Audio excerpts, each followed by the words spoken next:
Mafia Atiq Ahmad के गुर्गे नफीस बिरयानी की मौत। नफीस पर था 50,000 का इनाम। उमेश पाल हत्याकांड में नफीस का नाम आया था सामने। नफीस की क्रेटा कार का हत्याकांड में हुआ था इस्तेमाल। बड़ी खबर प्रयागराज से सामने आ रही है, जहां माफिया अतीक अहमद और उसके भाई अशरफ के करीबी नफीस बिरयानी की स्वरूप रानी अस्पताल में उपचार के दौरान मौत हो गई। नैनी सेंट्रल जेल में दिल का दौरा पड़ने के बाद उसे वहां भर्ती कराया गया था। उमेश पाल हत्याकांड के बाद से फरार नफीस पर 50,000 रुपए का इनाम घोषित किया गया था। 22 नवंबर को नवाबगंज के पास पुलिस मुठभेड़ में उसके पैर में गोली लगने के बाद उसे अस्पताल लाया गया था। इसके बाद हालत में सुधार होने पर 9 दिसंबर को उसे नैनी सेंट्रल जेल में दाखिल किया गया था।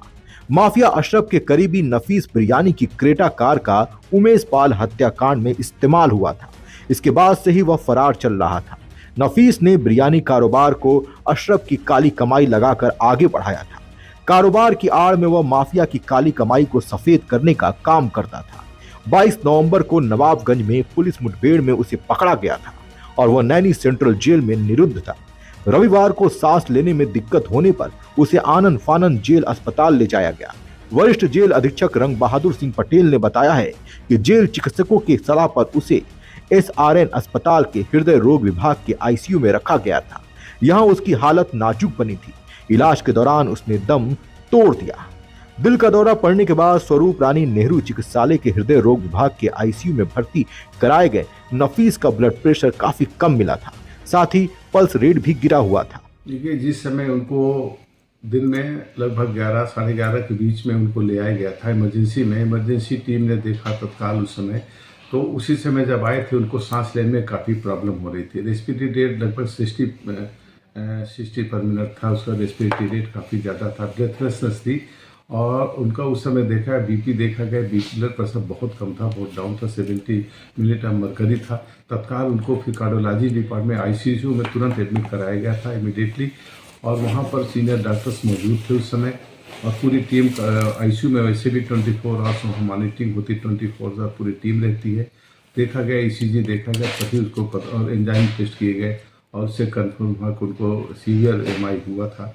और साथ में इसके बाद उनको लेफ्ट वेंट्रिकुलर फेल्योर भी था, कार्डियक फेल्योर, जिसके कारण पल्मोनरी एडमा था। इसी कारण से उनको सांस लेने में प्रॉब्लम थी। ऑक्सीजन सैचुरेशन भी बहुत कम था, ऑक्सीजन सैचुरेशन मात्र 70% था।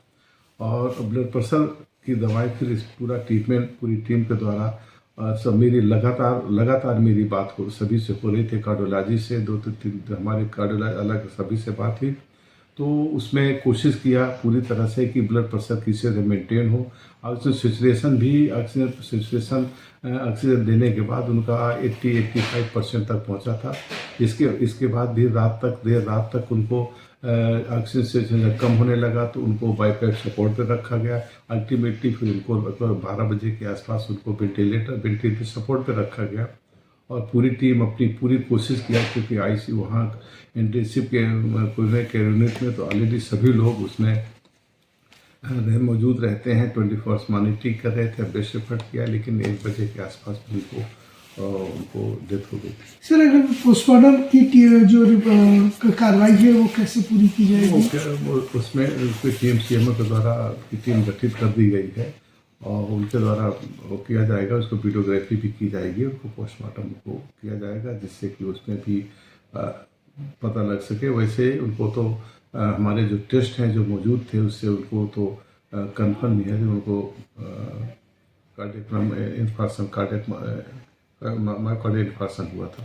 सर, जेल प्रशासन की तरह ये भी कहा गया था कि उनको अस्थमा की भी प्रॉब्लम थी, तो क्या ये भी हार्ट अटैक का एक कारण हो सकता है? हार्ट अटैक का वो देखिए, इस समय हार्ट अटैक एज के बाद ये ब्लड प्रेशर की पहले से हो सकता बीमारी रही हो, लेकिन ये तो जांच के बाद और पुराना हिस्ट्री देखा जाएगा कि क्या और बीमारियां थी। लेकिन जिस समय आए थे उस समय उनको सीवियर मायोकार्डियल इन्फार्क्शन हुआ था और साथ में कार्डियक फेल्योर पे थे, जिसके कारण उनको सांस लेने में प्रॉब्लम थी। Thank you sir. अब नफीस बिरयानी की दिल का दौरा पड़ने की वजह से मौत हो चुकी है। नफीस का नाम उमेश पाल हत्याकांड में तब सामने आया जब नफीस की क्रेटा गाड़ी उमेश पाल हत्याकांड में शामिल थी।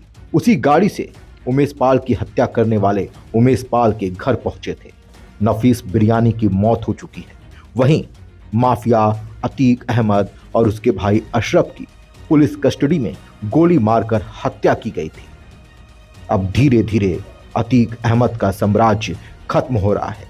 उसके गुर्गों की या तो प्राकृतिक रूप से मौत हो रही है या तो पुलिस मुठभेड़ में वो मारे जा रहे हैं या उनके दुश्मन खुद उन्हें इस दुनिया से बाहर भेज दे रहे हैं।